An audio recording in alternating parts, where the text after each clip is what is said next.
Yes, there's a process involved, but it's better to do that than get caught out. And finally, in relation to meetings, the hoary chestnut of minutes of meetings. Many of you will recall the situation in relation to the James Hardy case, where the directors got themselves quite caught up in relation to the minutes of the particular meeting in question. And I often get asked in relation to minutes is how much should you put in the minutes? What is enough? Interestingly, in relation to the James Hardy decision, in those circumstances, the minute that was in question was a pro forma minute that had actually been prepared by the external lawyers. And what that minute had said was the board approved the ASX announcement.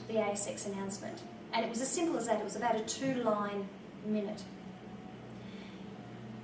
In those circumstances, the board subsequently said, we don't recall approving the ASX announcement, and that the minute was wrong.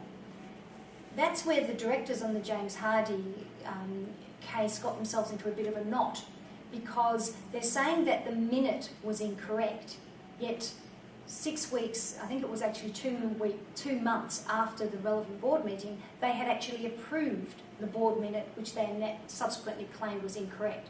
So if you look at that in the context of your director's duties, if the minute was incorrect, why did you approve it subsequently? And if you did approve it subsequently, well then are you acting with due diligence as a director? Having that said, there's been a lot discussed about the whole issue of minutes in that context. The question then comes to what the content of the minute was. And I can see Paul, did you want to add something to that, Paul? I think there's another issue in this case, which is that the directors commented in court that they had actually not cited the draft resolution that was apparently tabled. And so the issue for directors is, as we all experience, CEOs and company secretaries and others dropped things into board meetings. But that process actually requires documentation, because this is what caught out these directors. They denied that the disclosure, the draft disclosure, had actually been tabled. And so because there was nothing written into the agenda or the minutes that it actually was tabled, hence the debate. And then they found themselves in all sorts of strife. And that comes back to what do you put in your minute. And as a previous company secretary, I think minutes are a great mechanism to protect the board. Of course, they must accurately reflect what occurred. But importantly, my tip for those that are preparing minutes is to be a little bit more expansive than just say the ASX announcement was approved.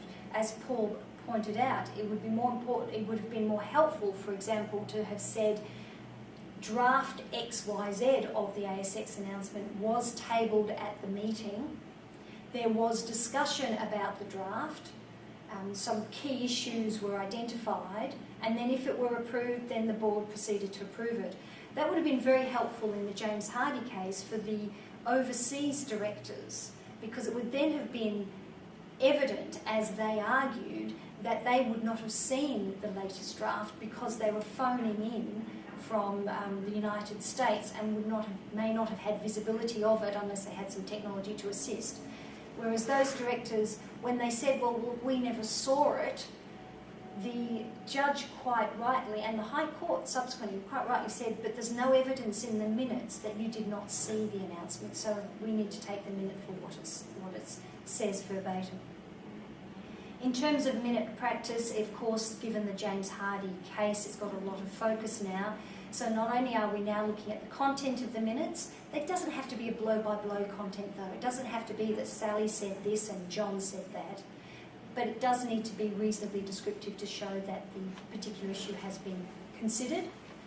It's now common practice for minutes to be circulated within 7 to 10 days of the meeting, circulated to board members so that they can recollect what was discussed while it's still relatively fresh in their memory. They can provide comments back to the company secretary.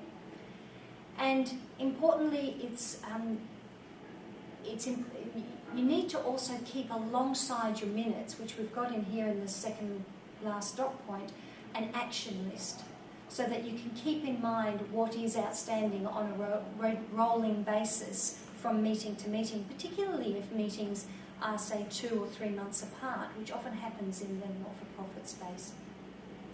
And finally, touching on the James Hardie instance with the directors who were calling in from overseas, it is important to be clear where people are if the meeting is being held as a through video conferencing or telecommunication, to make that clear. If people exit the meeting, very important for that individual to ensure that it's noted that they were away from the meeting for a particular period of time, because something significant could have been discussed during that time and it will be assumed that they were present. And finally, don't be afraid to have it minuted in your meetings where you haven't got the material before you, so you don't feel comfortable to be able to engage in the discussion. In those circumstances, just have it noted that you're abstaining because you may be calling in from somewhere exotic and you haven't got the relevant board papers, as was the case with the James Hardie directors, so that you have it noted that you can't comment on that and you're abstaining from the discussion, and have that included in the minutes. With that in mind, I'd like to close with one of my favourite quotes from the HIH Royal Commission. You'll all recall HIH being the insurance company that several years ago became insolvent, and members of the board, 2 in particular, ended up serving some time at Her Majesty's pleasure as a result of the activities that took place. There was a Royal Commission into HIH, and Mr Justice Owen made an extensive report. It goes to 3 volumes long. But he made the following comment, which I thought encapsulates the whole area of corporate governance from my perspective, at least. That is, he said, by and large, the people who were involved in HIH were not inherently bad or in some way set upon being part of a corporate disaster. HIH is a reminder, if one is needed, that a drastic fall from corporate grace can occur if those in charge lose their way. And the whole area of corporate governance is to provide guidance, whether it's through the ASX corporate governance principles, the ACNC principles for charities and not-for-profit organisations, or generally the corporate common law and duties under the Corporations Act, is to provide directors with at least some beacons so that they can seek to find their way.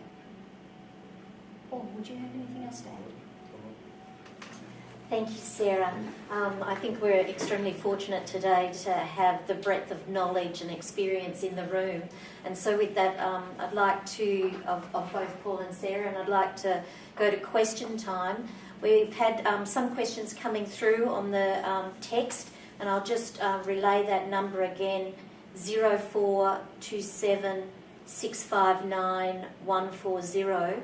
And I'll just put a couple of questions to Paul and Sarah that have come through via text, and then we may go to a number of venues, Echuca, Geelong and Warrnambool, as we have a little bit of time available.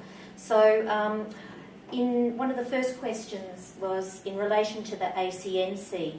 Many directors of not-for-profits have regarded the ACNC as useful support, reassurance, transparency on governance issues as well as tax and finance. Will IACD publicly defend the ACNC on good governance grounds against current intentions to wind it up? I think they mean AICD. Yes, the Institute doesn't have a public position on the ACNC. There has been an amount of lobbying behind the scenes around the future of the ACNC. We, alongside the ACNC, published a set of standards and guidelines for governance in not-for-profits, and are very conscious that most surveys of not-for-profit directors indicate 70% or more support for the ACNC and a separate regulator. So while we have not come out publicly, there is a fair amount of work going on behind the scenes working with the current government on their proposals for the future of the ACNC. Cool. I have another question as well, that hopefully I get the wording correctly. Please let me know if I don't. If a chair acts independently in relation to creating a contract for remuneration, as well as shortlisting and interviewing and doing the appropriate checks for a candidate for the appointment of a CEO role, and if there are conflicts and the chair did not step aside, what would your advice be in that situation?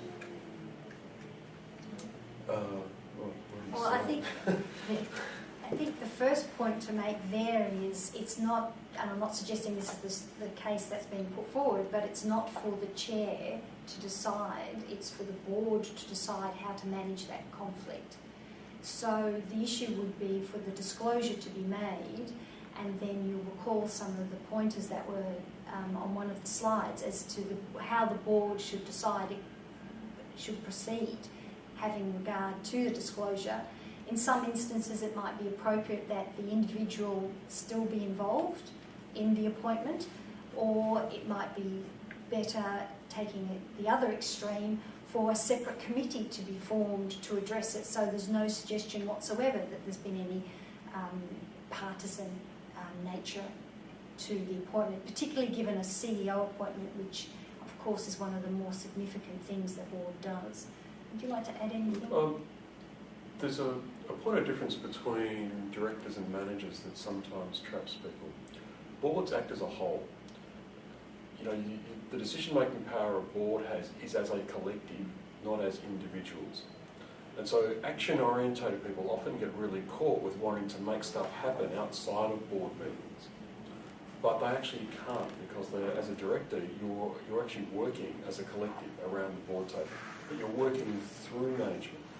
And this is one of those classic ones where chairs, because of the nature of their role, can get ahead of the board because they're not actually working with the board inside the board meeting. And obviously I would agree entirely around, you know, the issues around transparency and conflict of interest, you know, do need to be declared, do need to be open, and the board itself should be deciding whether or not there is a conflict between the chair in this particular process or not, and therefore how it should be handled. When you start talking about remuneration and employee contracts, my alarm bell in my head would be, you know, this is when you need to go and get legal advice.